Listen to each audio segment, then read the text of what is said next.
प्रदेश में चुनाव की तैयारियां तेज हो चुकी हैं। सभी राजनीतिक दल अपनी अपनी रणनीति बना रहे हैं। कोई जातीय समीकरण साध रहा है, कोई गठबंधन मजबूत करने में लगा है।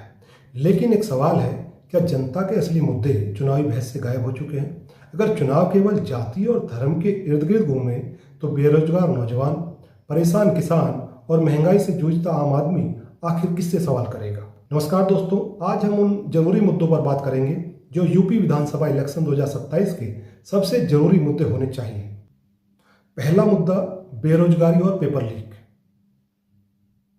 उत्तर प्रदेश में सरकारी नौकरियों की तैयारी करने वाले लाखों युवाओं के लिए भर्ती परीक्षाओं में पेपर लीक और भर्ती प्रक्रिया में देरी लगातार चिंता का विषय रहे हैं। पिछले कुछ समय से विभिन्न भर्ती परीक्षाओं के रद्द होने या विवादों में आने की घटनाओं ने अभ्यर्थियों के बीच असंतोष पैदा किया।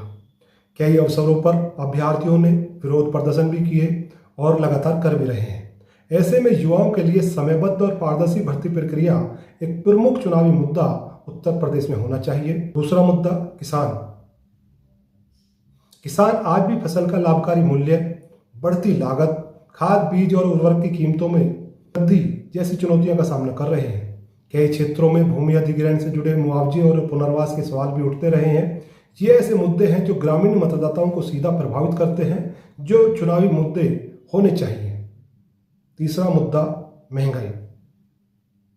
रोजमर्रा की जरूरतों का खर्च बढ़ने से परिवार का बजट प्रभावित होता है। ईंधन, रसोई और अन्य आवश्यक वस्तुओं की कीमतें आम लोगों की चिंता का विषय रहती हैं। चुनाव में मतदाता इन आर्थिक मुद्दों पर भी जवाब चाहते हैं। यह भी चुनावी मुद्दा बनना चाहिए। चौथा मुद्दा, स्वास्थ्य और शिक्षा। सरकारी अस्पतालों में डॉक्टरों, दवाओं और सुविधाओं की कमी तथा सरकारी स्कूलों में शिक्षा की गुणवत्ता जैसे मुद्दों पर लंबे समय से चर्चा होती रही है।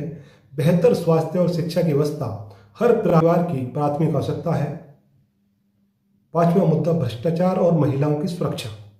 भर्ती प्रक्रियाओं में पारदर्शिता, प्रशासनिक भ्रष्टाचार और कार्य स्तर पर महिलाओं की सुरक्षा ऐसे विषय हैं जिनका असर समाज के बड़े हिस्से को प्रभावित करता है। मतदाता इस क्षेत्र में ठोस सुधार की अपेक्षा रखते हैं।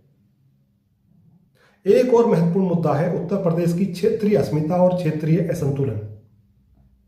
उत्तर प्रदेश भौगोलिक और सांस्कृतिक रूप से बहुत विविध राज्य है। पूर्वांचल, बुंदेलखंड, अवध, पश्चिम उत्तर प्रदेश और ब्रज, हर क्षेत्र की अपनी अलग अलग पहचान और चुनौतियां हैं।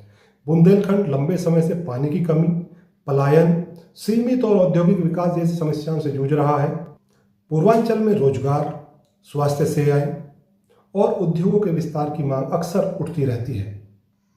पश्चिमी उत्तर प्रदेश में गन्ना किसानों के भुगतान, कृषि, भूमि अधिग्रहण और औद्योगिक विकास से जुड़े मुद्दे प्रमुख रहते हैं।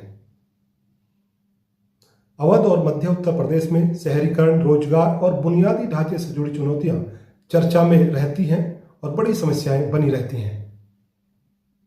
कई सामाजिक और राजनीतिक समूहों का कहना है कि स्थानीय क्षेत्रों को विकास योजनाओं में अधिक प्रतिनिधित्व, निर्णय लेने में अधिक भागीदारी और स्थानीय जरूरतों के अनुसार प्रशासनिक अधिकार मिलने चाहिए ताकि क्षेत्रीय असंतुलन कम हो सके।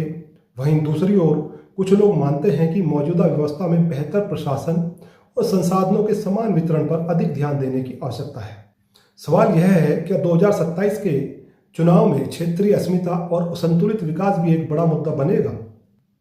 बेरोजगारी, पेपर लीक, किसान, महंगाई, स्वास्थ्य, शिक्षा, भ्रष्टाचार और महिलाओं की सुरक्षा, अब क्षेत्रीय अस्मिता ऐसे मुद्दे हैं जो करोड़ों लोगों के जीवन को सीधा प्रभावित करते हैं। सवाल यह है, क्या चुनावी बहस इन मुद्दों पर केंद्रित होगी या फिर चर्चा किसी और दिशा में चली जाएगी? उत्तर प्रदेश का चुनाव सिर्फ सरकार बदलने का नहीं, बल्कि प्राथमिकता तय करने का भी चुनाव होगा। सवाल यह है कि क्या राजनीतिक दल इन मुद्दों को अपने घोषणा पत्र और प्रचार के केंद्रों में रखेंगे या फिर चुनावी बहस किसी और दिशा में चली जाएगी? आपकी राय में 2027 का सबसे बड़ा मुद्दा क्या होना चाहिए? कमेंट्स करके जरूर बताएं। अगर आपको ऐसा तथ्य आधारित राजनीतिक विश्लेषण पसंद आता है तो वीडियो को लाइक करें, हमें फॉलो व सब्सक्राइब करें और अपने दोस्तों के साथ शेयर करें।